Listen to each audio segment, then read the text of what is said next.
Welcome to Bloodshed Breakdown, where slasher films meet chilling conspiracy theories.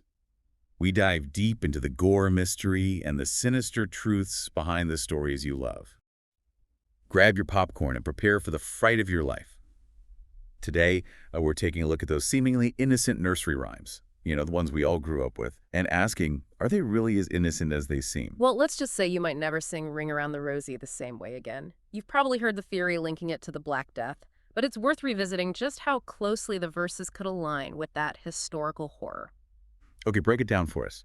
How does a children's rhyme about roses and posies connect to one of the most devastating pandemics in history? Think about it. The Rosie could refer to the infamous red rash, a hallmark of the plague. And those posies. People carried herbs and flowers to mask the overwhelming stench of death. Then there's the final chilling line. We all fall down. A stark reminder of the plague's devastating mortality rate. It's like playing a morbid game of tag with the Grim Reaper himself. And to think some believe this rhyme was passed down orally for generations before being written down. That's the kind of chilling folklore that sticks with you, Absolutely. It makes you wonder what other dark secrets are lurking beneath those seemingly innocent verses. Take London Bridge is Falling Down, for instance. We all know the tune. But have you ever considered its potential link to human sacrifice? Hold on, human sacrifice. As in ancient rituals and burying people alive, that's a bit dark even for us. It might sound far-fetched, but there's this ancient practice called foundation sacrifice, where people were buried with instructions to appease spirits and ensure stability. It's certainly a chilling thought. And while there's no concrete proof this happened with London Bridge, the rhyme's mention of My Fair Lady falling down adds a layer of unsettling mystery. Yeah, that's definitely not the image that comes to mind when I think of London Bridge. But on a less morbid note, couldn't the rhyme simply be about, well, the bridge actually falling down? After all, it has a pretty turbulent history. That's a valid point. London Bridge has seen its share of collapses and reconstructions throughout history. There was a famous Viking attack led by Olaf II in the 11th century that severely damaged the bridge. So the rhyme could reflect those literal collapses, or even the metaphorical ones, with the bridge representing stability and power being challenged. So maybe London Bridge isn't about burying people alive after all. Yeah. But what about Mary? Mary, quite contrary. Right. Now that one always gave me the creeps, especially with the whole Bloody Mary connection. Mary I of England, also known as Bloody Mary. Her reign was short but brutal, marked by religious persecution and executions. It's not hard to see how the rhyme could be interpreted as a coded message about her reign of terror. A coded message. You've definitely got my attention. What kind of message are we talking about here? Think about the verses. Silver bells could symbolize thumbscrews, instruments of torture, while cockle shells could represent other torture devices. And those pretty maids all in a row, they could be Mary's victims lined up for execution. That's pretty grim. It's like a glimpse into a historical horror show. Knowing about Mary's ruthless attempts to restore Catholicism in England, those seemingly innocent verses take on a whole new meaning. It makes you wonder if these rhymes were a way for people to express their fear or dissent, even under such oppressive circumstances. Exactly. They become more than just children's songs. They're whispers from the past, echoes of history's darkest moments. Let's shift gears from overt violence to something a little more intriguing. Humpty Dumpty, for instance. Most people picture a clumsy egg, but what if he was something more powerful? Wait, Humpty Dumpty wasn't an egg. My whole childhood is a lie. Seriously, though, what are we talking about here? One theory suggests Humpty Dumpty was actually a powerful cannon used during the English Civil War. Imagine a massive cannon perched atop a church tower, a strategic position, and then boom, it falls, rendering it useless. Suddenly, Humpty Dumpty had a great fall. Takes on a whole new meaning. Okay, I can see how that fits the Great Fall part of the rhyme. So Humpty Dumpty becomes a symbol of military failure, maybe even a turning point in the war. But you mentioned something even more intriguing. Some historians believe Humpty Dumpty could represent King Richard III himself. His defeat at the Battle of Bosworth wasn't just a physical fall. It marked the end of the Plantagenet dynasty, a metaphorical great fall if there ever was one. Wow, that adds a whole new layer of complexity to the rhyme. Humpty Dumpty becomes this symbol of the fragility of power, the idea that even the mightiest can fall. And to think we all just thought it was about a clumsy egg. Speaking of unsettling images, have you ever really listened to the words of Rockabye Baby? A baby falling from a treetop? Not exactly the most soothing lullaby, is it? That unsettling imagery is precisely what makes the rhyme so intriguing. Some believe it reflects the precarious nature of monarchy itself. Take King James II, for example. There were constant doubts surrounding his son's legitimacy, with many believing he was a political pawn, the baby in the cradle. It could symbolize that very instability, with the fall representing a potential threat to the royal bloodline. So Rockabye Baby isn't just a lullaby, it's a political thriller in disguise, hinting at power struggles and the potential downfall of a dynasty. It makes you wonder what other secrets are hidden in those nursery rhymes we all grew up with. Speaking of power struggles, what about Ba Ba Black Sheep?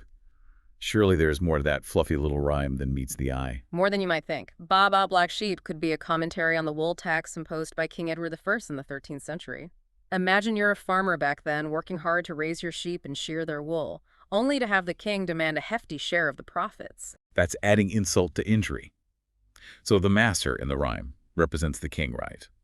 And the dame is probably the church, which also took its cut. But what's left for the poor farmer, the little boy who lives down the lane? Nothing but scraps, it seems. Exactly. It's like a mini economic protest hidden in plain sight. They couldn't exactly speak out against the king directly, so they used these seemingly innocent verses to express their dissatisfaction. It's fascinating how these rhymes can reflect the social and economic realities of their time. But as we delve deeper into these nursery rhymes, I'm noticing a recurring theme here: power and control, whether it's monarchs clinging to their thrones or kings imposing taxes on their subjects. These rhymes seem to capture the struggles of everyday people against those in power. That's a great observation, and it speaks to the enduring power of these rhymes. They may seem simple on the surface, but they tap into something universal, something that resonates across centuries.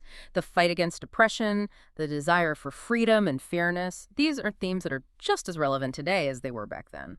But let's end this segment with the chilling return to Bloody Mary and those infamous 3 blind mice. Oh no, not Bloody Mary again. I'm already getting chills. Who are these blind mice this time? They are thought to represent 3 Protestant bishops who dared to oppose Mary: Ridley, Latimer, and Cranmer. Their blindness symbolizes their inability or unwillingness to see the danger they were in, to recognize Mary's absolute power. And that farmer's wife who cut off their tails. She could represent Mary herself meting out her brutal punishment, silencing those who dared to question her. Exactly. 3 blind mice serves as a stark reminder of the consequences of dissent during a time of religious turmoil. These rhymes weren't just abstract stories, they were reflections of lived experiences, of real people caught in the crossfire of history. They serve as a powerful testament to the courage and resilience of those who dared to speak truth to power, even at the risk of their own lives. It's amazing how these seemingly simple rhymes can contain such dark and complex histories. I'm starting to see them in a whole new light. They're not just cute little jingles anymore. They're like whispers from the past, each one carrying a hidden message, a secret waiting to be uncovered. It's incredible how something as seemingly innocent as a children's rhyme can hold such dark and powerful messages. It really makes you think twice about what we expose our kids to, doesn't it? You know, it's not about shielding children from history, but understanding that even seemingly lighthearted things can carry echoes of the past. And sometimes those echoes can teach us something about the present. Like we were talking about earlier, the theme of power and control seems to run through a lot of these rhymes. It makes you wonder, were they just cautionary tales? Or a way for people to subtly rebel against the powers that be? It's fascinating to consider, isn't it? Let's look at Ba Ba Black Sheep again. We talked about its possible connection to the wool tax, but let's broaden that perspective. The rhyme highlights a stark division of resources: the master taking a share, the dame another, leaving very little for the little boy who lives down the lane. It's like a simplified illustration of economic inequality, something that continues to be a major issue in societies around the world. Exactly. That's what makes these rhymes so compelling.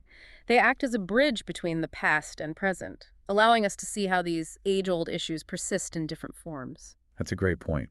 We often think of history as something separate from our lives, but these rhymes show how those historical struggles can still resonate with us today. Speaking of rhymes that resonate, let's revisit Rockabye Baby.